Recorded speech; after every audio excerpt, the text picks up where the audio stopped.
mbalamusizza abantu baffe mwenna.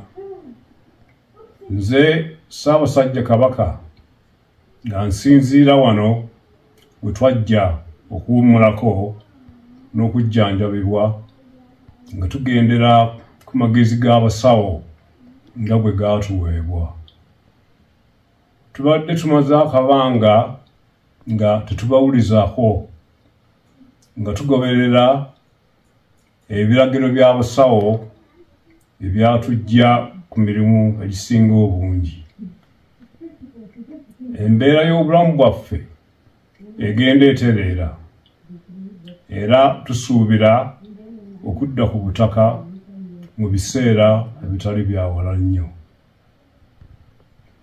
Twebaza Katonda atukuumye era n'Obuganda olw'okutusabiranga bulijjo ate n'obutaggwaamu ssuubi wakati mu kusoomoozebwa okw'amaanyi ddala.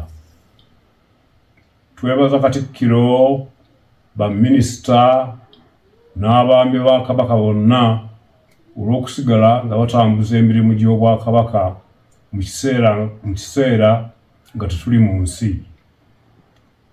Ebigenda mu maaso byonna tubigoberera, era twebaza Obuganda olw'obujjumbize mu mirimu gy'Obwakabaka.